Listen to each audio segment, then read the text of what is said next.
Então, eu não vou afirmar que é impossível, mas eu vou dizer que está completamente fora da nossa realidade hoje, né? E o custo para se fazer isso, né? Se alguém tivesse, vamos supor que se alguém inventasse um computador quântico aí, e conseguisse fazer tudo isso, a pessoa não ia usar o computador quântico para quebrar o Bitcoin.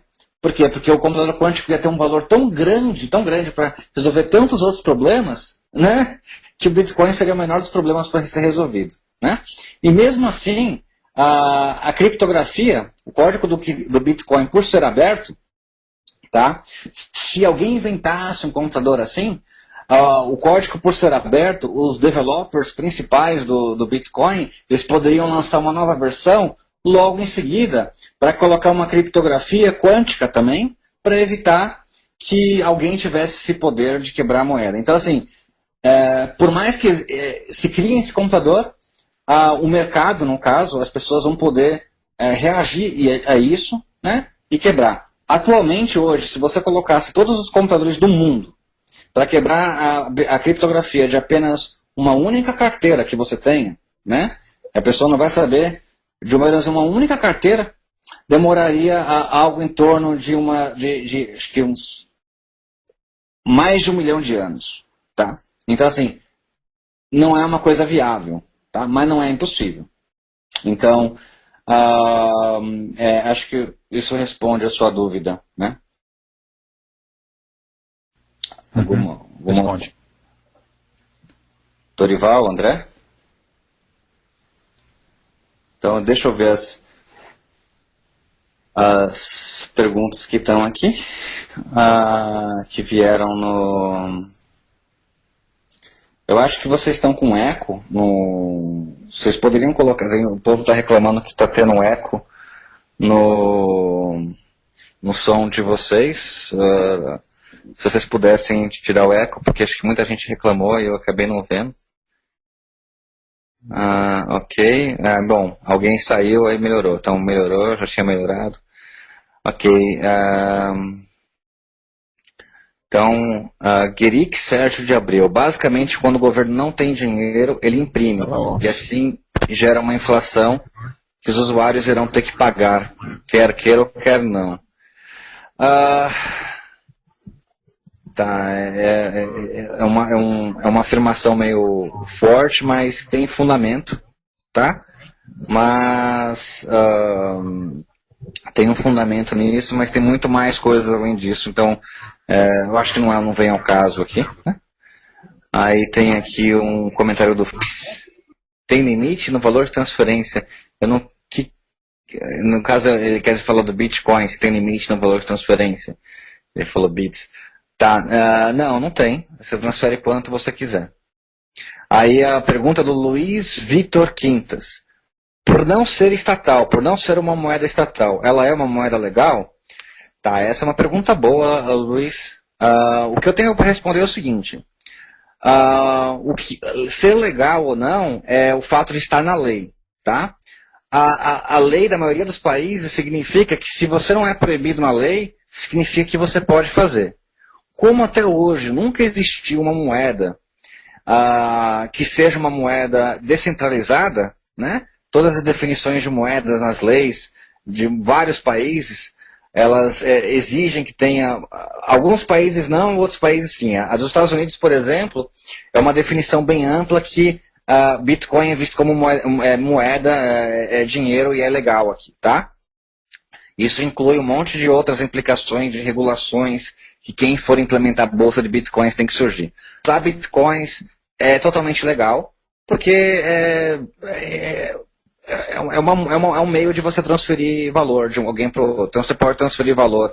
Você tem uma galinha, você pega a sua galinha e dá para o teu vizinho, você está transferindo de certa forma o valor, né, da galinha para o seu vizinho. Então assim, não tem como o governo criar uma lei tão específica para banir bitcoins, né? Para o governo ter que banir bitcoins, o governo teria que criar uma lei tão específica que ia banir, inclusive, qualquer tipo de troca que você fosse ser feita sem usar o dinheiro estatal, né?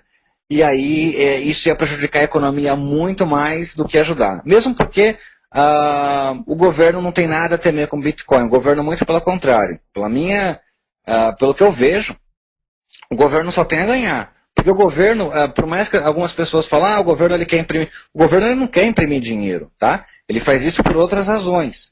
E ele não faz isso para gerar receita para ele. Ele recebe a receita dele em formas de impostos. Então o governo não tem esse interesse de ficar imprimindo dinheiro para ficar se financiando, tá? Ou seja, então, por exemplo, um governo que faz isso, está inflando a base monetária só para ter dinheiro para se financiar, aí sim seria um governo que teria a temer Bitcoin, mas não é. Quem tem a temer Bitcoin, quem é banco. Por quê? Quem que o Bitcoin? O Bitcoin não concorre com o governo. O Bitcoin não é uma moeda forçada, de curso forçado. O Bitcoin é uma moeda livre e por ser livre ela concorre com quem? Ela vai concorrer com os bancos. Se os bancos não conseguirem resolver os problemas, né, que eles têm de mandar dinheiro para fora do país de uma maneira fácil, de transferir dinheiro entre contas instantâneo, de evitar que cartão de crédito seja clonado, de evitar o chargeback, né? Por mais que você pense que a transação com cartão de crédito é instantânea, o dinheiro sai da tua mão e entra para a mão do comerciante, na verdade não é assim, demora 60 dias. Por que 60 dias? Porque em até 60 dias o comerciante pode ver o dinheiro da conta dele desaparecer por causa de um hacking, né? Alguma coisa assim. Esse dinheiro era roubado e tal, etc. Então assim, enquanto o sistema bancário, né, não conseguir resolver todos esses problemas, que é onde o Bitcoin ele é muito mais eficiente, o Bitcoin vai continuar tendo muito valor, tá? Deixa eu perguntar aqui, ver as outras perguntas, deixa eu ver se tem alguma pergunta aqui. Dorival?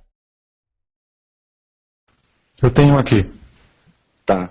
O Dorival, Essa aqui o Dorival mandou uma mensagem e falou que ele está falando e eu não estou escutando ele. É que você deve estar no mudo, Dorival. Pode mandar. Tá, agora tá ouvindo. Agora eu tô, manda aí. Não, tem alguém que quer falar na minha frente, quem que é? Eu vou falar aqui.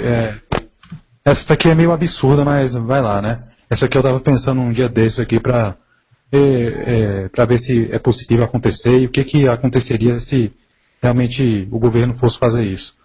E o que eu pensei é o seguinte: e se os governos do mundo inteiro, juntamente com bancos e grandes corporações, vissem essa ameaça, entre aspas, que o Bitcoin causa, de diminuição do poder bancário e diminuição da arrecadação tributária, aí se os governos do mundo inteiro quisessem fazer um mutirão assim, de computadores e tudo mais para meio que confiscar todos os Bitcoins. Tipo, você disse que tem 21 milhões ao todo, né? E se o governo algum dia pudesse meio que por meio da tributação, por meio de artifícios legais, tomar todos esses bitcoins, como é que faria? Primeiro que é impossível você conseguir tomar o bitcoin de alguém à força. A não ser que você use tortura, use métodos cruéis para você conseguir extrair a senha da outra pessoa. Então já é inviável, né? A não ser que né? Tipo, o caso Silk Road tá lá com milhões de bitcoins, o FBI tá louco para pegar os bitcoins dele, né? E o cara falou, eu não vou dar, me prende, né? O cara tá bilionário lá, milionário. Né? Que eu falei que era bem absurdo assim, mas é só uma dúvida peculiar. Mas a sua dúvida é interessante. Se os governos decidirem banir Bitcoin, primeiro por que os governos fariam isso? Para eles conseguirem fazer isso, eles precisariam bloquear a internet inteira.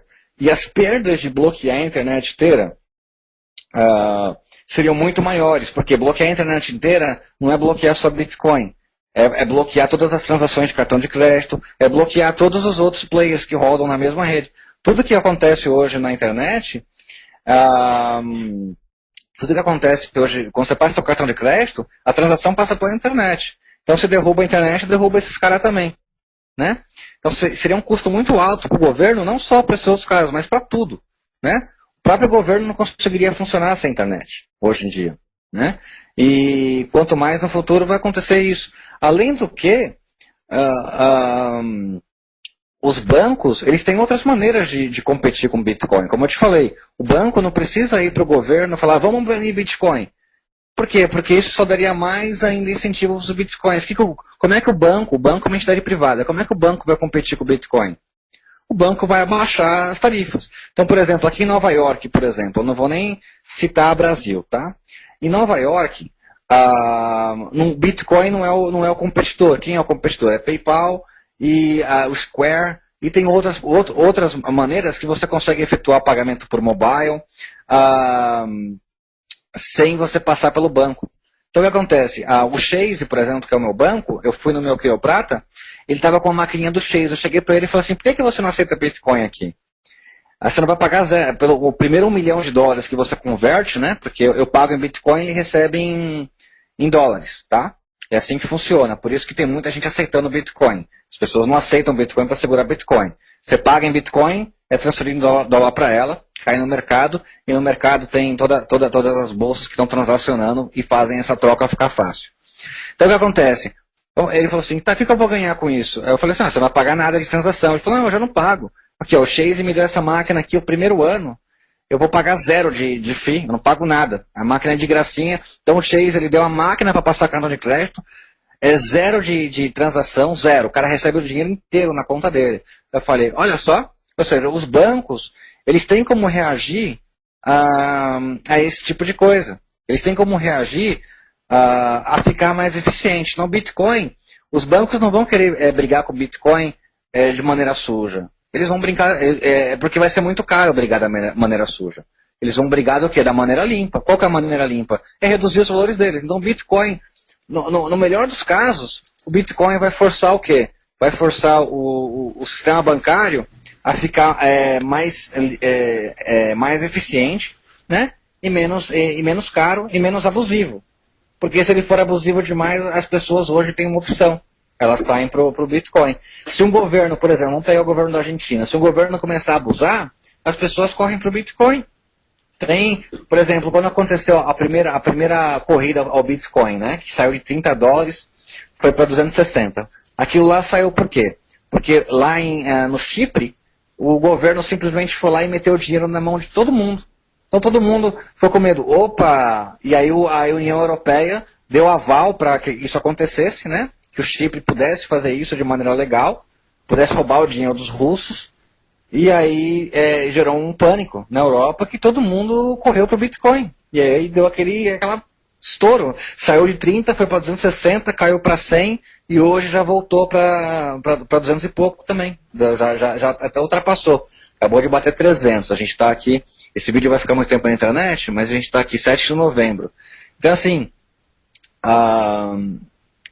essa sua hipótese de que os governos vão lutar contra o Bitcoin e tal, isso não é. Quando outro ponto que você levantou, que é o ponto que os governos vão como o governo não tem mais como arrancar dinheiro de você de maneira forçada, como eles fazem hoje, quando você recebe o teu salário, por exemplo, já vem tudo descontado dos impostos. Né? Com Bitcoin, o governo não teria essa possibilidade, porque não está integrado aos bancos. O que o governo vai ter que fazer? Isso daí o Milton Friedman, ele já falou, em 1999, ele deu um talk, que ele falou, olha, uma coisa que eu estou prevendo, o Milton Friedman era muito genial, porque em 99 ele previu o Bitcoin. Ele falou, olha, em 99 eu prevejo, ele falou assim, com o advento da internet vai chegar uma época, né, eu lembro do talk dele, vai chegar uma época que as pessoas vão conseguir mandar dinheiro de um canto para o outro sem precisar de passar por banco nenhum. Né? E que aí, nesse caso, o governo vai ter que o quê? Vai ter que mudar a forma que ele arrecada o dinheiro dele. Ou seja, em vez de o governo arrecadar o dinheiro com base na sua renda, né? Com base no seu dinheiro, o governo vai ter que mudar a base tributária dele. Significa que ele vai ter que pegar imposto de coisas que são mais difíceis de você sonegar o imposto. O que as pessoas, assim, eu não vou dizer, eu sou uma pessoa que sou contra imposto, mas se você olhar as duas situações que existem hoje, que é o imposto sobre o dinheiro, né, como é feito hoje, imposto sobre renda, mercadoria, tudo que é transação, o imposto que é cobrado sobre os bens que são muito difíceis de sonegar, como por exemplo o IPTU, coloca o imposto na tua casa, não tem como sonegar, o governo vai lá tomar a tua casa e vende. Esse imposto sobre IPTU é quase impossível de sonegar, e não tem jeitinho brasileiro nem nada. Se você coloca os dois, um lado a lado, você vai ver que o imposto sobre o IPTU ele é muito mais justo, né, do que o imposto que é cobrado sobre a renda. Porque o imposto que é cobrado sobre a renda, sobre o dinheiro, ele é um imposto que quem tem dinheiro, quem tem um contador, quem tem acesso às coisas, eles conseguem evitar esse imposto. Você consegue fazer várias manobras, você consegue jogar muito dinheiro para você não pagar. Quem acaba pagando esse imposto é justamente o pobre e a classe média.